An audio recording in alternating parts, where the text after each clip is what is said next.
আসসালামু আলাইকুম। আমি নাজমুল আল হাসান।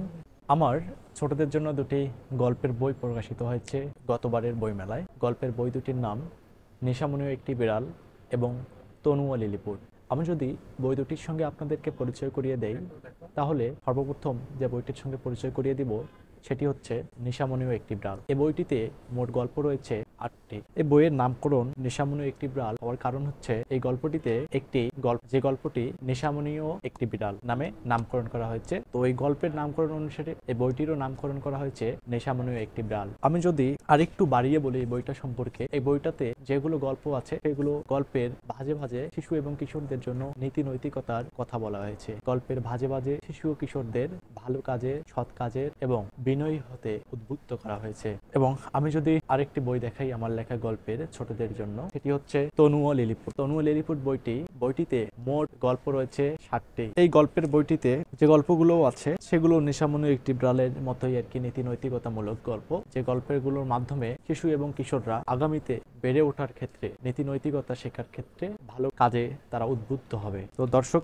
যারা দেখছেন তাদেরকে আমি যদি এই বইটি সম্পর্কে আরেকটু বলি, অর্থাৎ গল্প কি কি আছে সেগুলো যদি আমি বলি যে এই দুটি বইয়ে কি কি গল্প আছে। তো এই যে নেশামণি একটি বিড়াল বইটিতে যে গল্পগুলো আছে সেই গল্পগুলো হচ্ছে নেশামণি একটি বিড়াল, সজীবের বাগান, আমচোর, একতা, হিংসুটে মুরগি, ঝগড়াটি, বিজুর জনসেবা, আজব কাণ্ড। অর্থাৎ ছোটদের বা শিশু এবং কিশোরদের জন্য যেগুলো জরুরি সেগুলো এই দুটি বইয়ের গল্পগুলোর মাঝে বিদ্যমান। তনু ও লিলিপুট বইটিতে যে 60টি গল্প আছে সেই 60টি গল্পের মধ্যে আছে তনু ও লিলিপুট। অর্থাৎ তনু হচ্ছে একটি ছেলে, একটি কিশোর যে ক্লাস 4-এ পড়ে, এবং লিলিপুট হচ্ছে একটি খরগোশ। তনু স্কুলে থেকে ফেরার পথে সে একটি খরগোশ পায়। এই খরগোশ এবং তনুর যে দৃশ্যগুলো হয় সে দৃশ্যগুলো নিয়ে আর কি তনু ও লিলিপুট গল্পটা লেখা। তনু ও লিলিপুট বইটি নামকরণ করা হয়েছে তনু ও লিলিপুট গল্পটি থেকে। এবং এছাড়াও এখানে আরো অনেক গল্প আছে, যেমন রবির মহৎ কাজ, বিজুর জনসেবা থেকে শুরু করে এখানে নামের পড়ুয়া, আরো অনেক গল্প, লোভ, এরকম প্রায় 60টি গল্প সমন্বয়ে এই বইটা রচিত।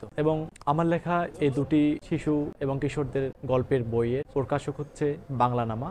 এটার ঠিকানা হচ্ছে পূর্ব রাজারবাগ, 4র্থ তলা, তেজগাঁও, ঢাকা। মূলত আমার লেখালেখিতে আসা একদম শৈশবে, যদিও বা আমি কেবলই শৈশব পার করলাম, কিন্তু আমার লেখালেখিতে আসা একদম যখন থেকে আমি মুখস্থ পড়া বা হচ্ছে রিডিং পড়া শিখেছি, বই রিডিং পড়া শিখেছি, ঠিক তখন থেকেই আমার লেখালেখিতে আসা। লেখালেখিতে আসার ক্ষেত্রে আমার সহায়ক ভূমিকা পালন করেছে আমার মা আর কি। আমার মা হচ্ছেন প্রতিভা প্রি প্রাইমারি স্কুল চালাতেন। এটা একটা প্রজেক্ট ছিল, 5 বছরের প্রজেক্ট। সেই প্রজেক্টে যারা শিশু ক্লাসের স্টুডেন্ট ছিল আর কি, বাচ্চারা ছিল, তাদেরকে পড়াতেন। ওখানে ওই স্কুলে আর কি অনেক গল্পের বই দেওয়া হতো ছোটদের পড়ানোর জন্য। সেই গল্পের বইগুলো আমি যখন ক্লাস 1-এ অথবা শিশু শ্রেণীতে, যখন আর কি আমি রিডিং পড়া জানি বা বানান করে পড়তে পারি, তখন আমি ওই বইগুলোতে বাড়িতে নিয়ে এসে পড়তাম। ছোটদের বই, ছোটদের জন্য লেখা বই। সেই বইগুলো পড়ে পড়ে আমি আর কি অভ্যস্ত হয়ে গেছিলাম ওই বইগুলোর প্রতি, অর্থাৎ প্রতিদিন আমি পড়তাম আর কি। ওগুলো পড়ার পর ধীরে ধীরে যখন ক্লাস 2-3-তে উঠলাম, তো তখন আর কি নিজে নিজে ইচ্ছা হতো যে আমিও এরকম বই লিখবো। তখন আর কি গল্পের যে থিমগুলো আমার মাথায় আসতো, যে কাহিনীগুলো আমার মাথায় আসতো, সেগুলো আমি আমার স্কুলের যে খাতা আছে, আমার স্কুলের খাতা বা স্কুলের ডায়েরি বা আমার ব্যক্তিগত ডায়েরি, সেগুলোতে আমি লিখতাম, ছড়া, গল্প এগুলো লিখতাম। তো পরবর্তীতে আমি পত্রিকায় লেখা শুরু করি। পত্রিকায় লেখার পর আর কি আমার লেখা বইগুলো আর কি আসে। আমার লেখা মোট 5টি বই প্রকাশিত হয়েছে। তার মধ্যে 2টি বই এখন বাজারে পাওয়া যায়। একটি হচ্ছে নেশামণি একটি বিড়াল, আর একটি হচ্ছে তনু ও লিলিপুট। এই দুটি বই ছোটদের গল্পের বই। এই বইগুলোতে নীতি নৈতিকতার কথা বলা হয়েছে গল্পের ভাজে ভাজে। আর এখন আমি আসলে ইন্টারমিডিয়েট শেষ করলাম এই মুহূর্তে এসে। ইন্টারমিডিয়েট শেষ আমার। এখন আমি অনার্সে এডমিশন হওয়ার জন্য প্রস্তুতি নিচ্ছি। আর আমার লেখালেখির পাশাপাশি আমার মাঝে মাঝে সাংবাদিকতাও করা হয়েছে। এছাড়াও আমার আর্ট করা হয়েছে। আমি হচ্ছে দেশ রূপান্তরে একটি পাতায়, ছোটদের ধরা এবং কবিতা পাতায় ডাঙ্গুলিতে আমি অলংকরণ করতাম, ডাঙ্গুলি পাতা অলংকরণ করতাম। তো লেখালেখির শুরুটা ছিল যেভাবে বললাম সেভাবেই। আপাতত প্রায় 2 বছরের মতো গ্যাপ পড়েছে আমার লেখালেখিতে, তবে আশা করি আমি সামনে আবার লেখালেখিতে ফিরবো। সবাই আমার জন্য দোয়া রাখবে। আমরা যারা তরুণ আছি, আমাদের অবশ্যই লেখালেখিতে মনোযোগী হওয়া দরকার বা লেখালেখিতে আসা দরকার। শুধু আসলেই হবে না, মনোযোগী হতে হবে। আসলে লেখালেখি বিষয়টা যেমন কঠিন অধ্যবসায়ের দ্বারা সার্থক করতে হয়, তেমনি কঠোর অনুশীলনের দরকার। তা আমরা অধিকাংশ যারা তরুণ লেখক আছে, আমি সহ যারা তরুণ লেখক, তারা অধিকাংশই আমরা অনুশীলন কিংবা অধ্যাবসায়ে তেমন বেশি অভ্যস্ত নই, কিন্তু এই অধ্যাবসায় এবং অনুশীলনই পারে আমাদেরকে পরবর্তীতে বা আমাদেরকে সামনে ভালো একটি লক্ষ্যে পৌঁছাতে। ভালো লিখতে গেলে ভালো পাঠক হতে হবে, ভালো পাঠক হওয়ার পর যখন আমরা লিখব তখনই সেই লেখাগুলো পাকাপোক্ত হবে। লেখালেখি নিয়ে আমার ভবিষ্যৎ পরিকল্পনা সাজানো ছিল ছোটবেলাতেই, এবং সাজানো হয়েছিল যে ছোটবেলা থেকে যেহেতু ইচ্ছা লেখক হব, তো সেই ধারাবাহিকতায় আগাচ্ছি।